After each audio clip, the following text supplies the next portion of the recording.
मैं आभारी हूं वक्फ संशोधन बिल की बहस में भाग लेने का आपके ने अवसर दिया। मैं इस बिल का पुरजोर विरोध करते हुए कुछ जो इसके मुख्य बिंदु हैं उस पर चर्चा करना चाहता हूं। माननीय मंत्री जी जब ये बिल प्रस्तुत कर रहे थे तो इन्होंने कुछ विशेष बिंदुओं पर बल दिया। उन्हीं बिंदुओं पर मेरे सवाल केंद्रित हैं। इन्होंने कहा कि इस बिल के माध्यम से सरकार वक्फ की संपत्तियों का संरक्षित करना चाहती है। सवाल इस बात का है कि वक्फ की संपत्तियों को संरक्षित करने के उद्देश्य से इस संशोधन बिल की क्या जरूरत आ गई। आप वैसे भी वक्फ प्रॉपर्टी को संरक्षित करने के लिए उस दिशा में सहयोग कर सकते थे।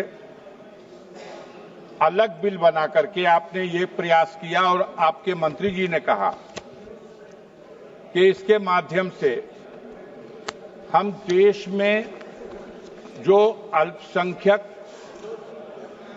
बैकवर्ड तबका, पसमानदा तबका के मुसलमान है उसको अधिकार देना चाहते हैं, उसको इस प्रॉपर्टी का लाभ देना चाहते हैं।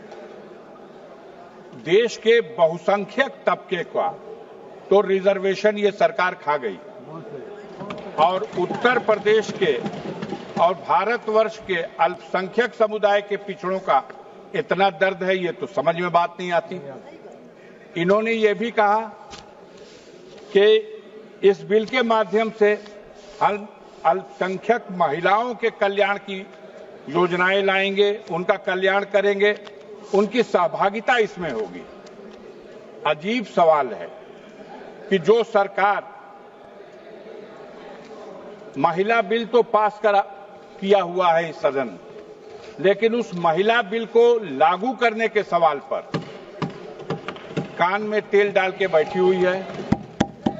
सदन के मुखिया अपने परिवार का संरक्षण तो कर नहीं सके, उसको तो न्याय दे नहीं सके, उसको तो अधिकार दे नहीं सके, और अल्पसंख्यक महिलाओं को वो अधिकार देने की बात करते हैं। इसी तरह आगे इन्होंने ये भी कहा कि इस बिल के माध्यम से जो वक्फ की प्रॉपर्टी है उस प्रॉपर्टी का हम अच्छा प्रबंध करेंगे। अब बहस हो रही है बाहर कि अरे एक मिनट तो हुआ महाराज, ऐसा अन्याय मत करिए। बाहर ये बहस चल रही है। हमसे लोगों ने पूछा कि राष्ट्रीय स्मारकों का तो ये संरक्षण कर नहीं पा रहे हैं। देश का लाल किला बनाया शाहजहां ने और उसको दे दिया गया संरक्षण करने के लिए किसी प्राइवेट को।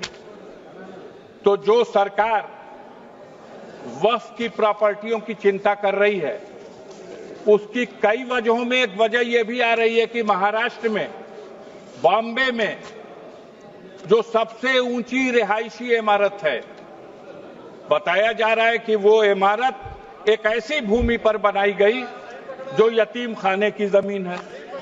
तो जब ये यतीम खाने की जमीन, तो इस सवाल को लेकर के सरकार की चिंता बढ़ गई। अभी माननीय गृह मंत्री जी जब जवाब दे रहे थे तो उन्होंने, उनके मुंह से निकल गया, एक बात बस यही कह के खत्म कर दूंगा। उन्होंने कहा कि वक्फ की प्रॉपर्टियों पर जो मस्जिद और ईदगाहें हैं, कब्रस्तानें हैं, इसको नहीं छुएंगे, लेकिन जो रिक्त जमीनें हैं विवाद रहित कर करके उन प्रॉपर्टी को बेचेंगे और उससे गरीब महिलाओं को और पिछड़े मुसलमानों को लाभ पहुंचाएंगे। धन्यवाद महोदय। ये कौन बेचेगा? माननीय सदस्य श्री अमरिंदर सिंह राजा नीति आ गई जो लोग कहते आए हैं। अमरिंदर सिंह जी, गर्मियों की छुट्टी होने वाली थी, मेरे पापा आने वाले थे, तो हम लोग सभी खुश थे। तो मैं बेड पे चढ़ के डांस कर रहा था, लेकिन वो पहले ही आ गए। प्लीज तो मैं उस समय तो कंटिन्यू नहीं कर सकता था ना, तो फ्रीज फ्रेम टाइप का हो गया। कसम पैदा कर